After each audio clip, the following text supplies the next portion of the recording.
So I've done some LEDing in the inserts below the playfield.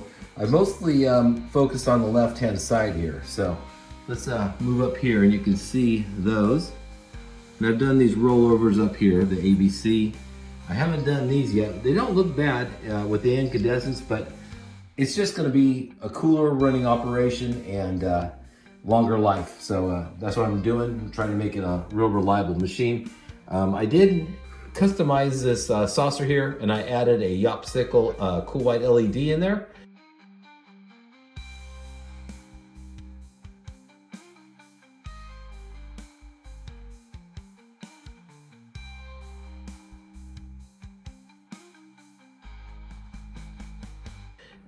It's just tied into the GI, so it'll always be illuminated. I kind of like that. It's better than a dark saucer, I think. And we'll be doing the servicing of the two drop target banks here. So this is where we are right now, coming together nicely.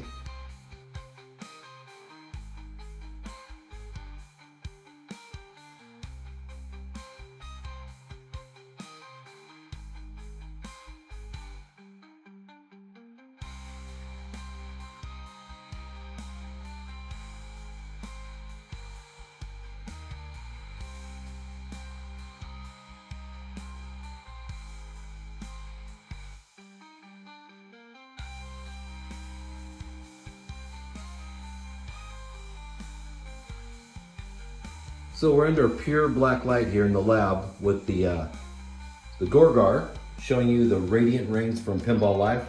And under severe black light, they really glow nicely. Let me get over to here.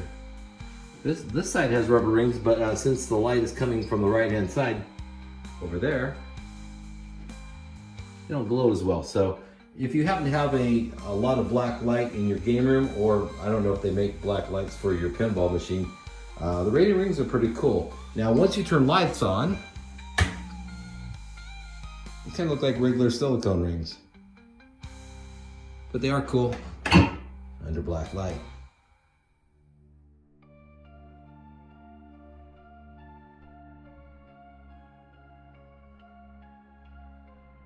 Here I'm working on the GOR targets, the G-O-R. Drop targets, and their issue, I believe, was that the horseshoe that actually reads on this circuit board here, on these three, I think they were bent incorrectly, a little too much tension. So now this is still in pieces, but it has much more of a positive drop. And so I think I'm on the right track with getting these to be less sticky and a little more energetic. So boom, let's get it back together, test her out.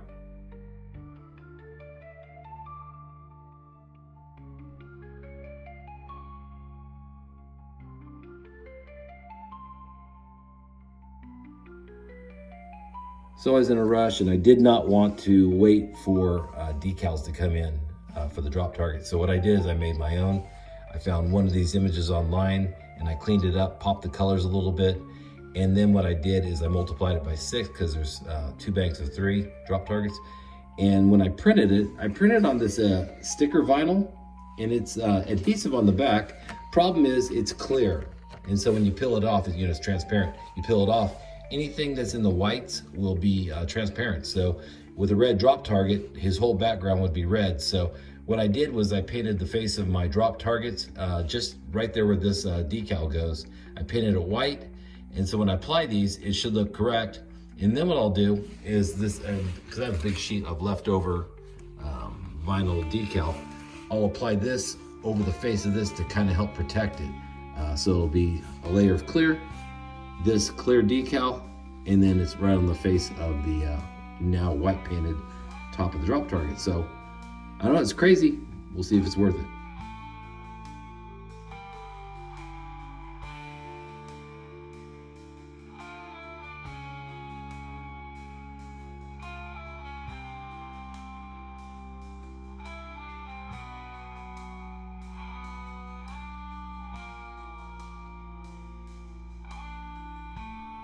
So let's take a look at the playfield here where we are.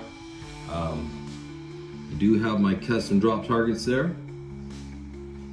And over here. And I went through and cleaned them and adjusted them, and they seem to drop really well. What was happening, I believe there was too much tension on the horseshoe where the contact is. So I released the tension on it and they seem to drop nicely. Just gotta see if, make sure they score properly. And this is the illuminated saucer there that I custom made. I put these blue translucent bats down here in the blue, I don't know, blue, is it a path or something like that? Not sure if I'm loving it, but if you happen to look, you'll see that there's a wicked transition right here where the ball would come down and get a wicked hop. So I might have to put back in a thinner ended Williams style bat. I really like the blue, but I may have to change it. Another option would be you can move the guide up higher. So at this end here, this is fine over here, but if you can bring it up, the transition won't be so incredible. Let me get a ball in here. This is just gonna depict what it happens to the hop. Doink! So, all right, so now it's time to call me a crazy man. What I did is I loosened these two screws, pulled them out, moved the guide up higher. It's not perfect, but it definitely allows the ball to pass in the out lane. Get over here.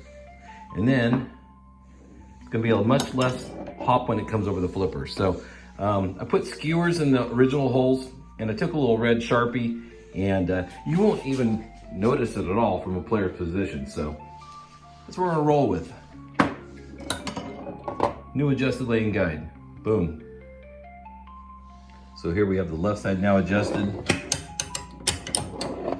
Perfect. Get over here. No wicked hop.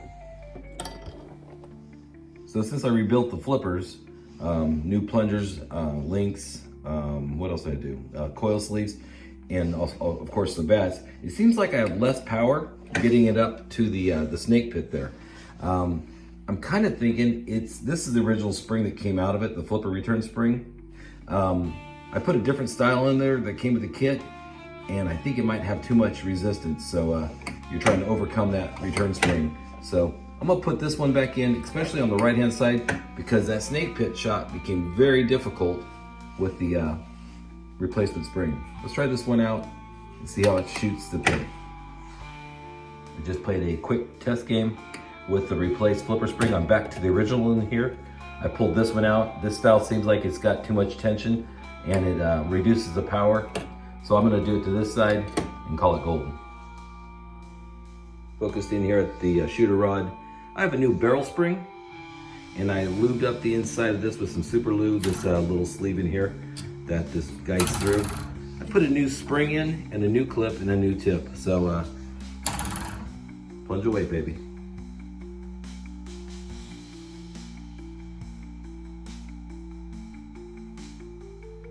I've just finished the mod for the apron LED lighting. Gives a little extra light down at the lower part of the playfield. It's red because it's Gorgar. And so now I think one final thing I have to do left is to touch up the back glass and then do a test game.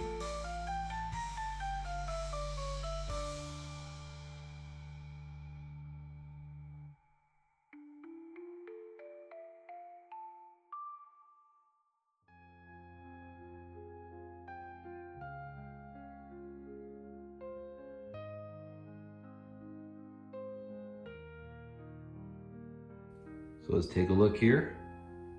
Back glass is now completely touched up.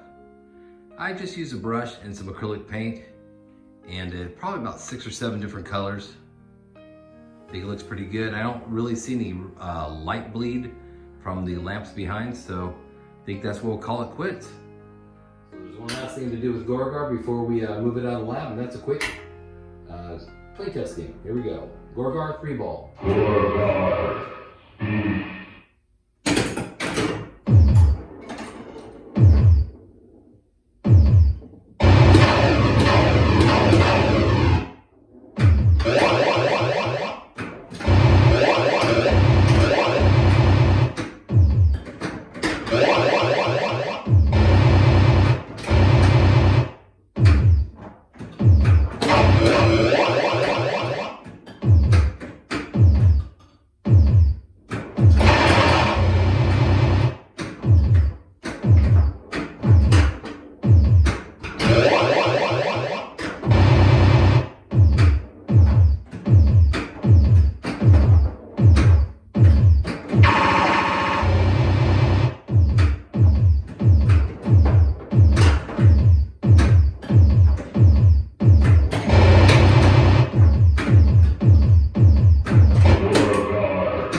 That's it.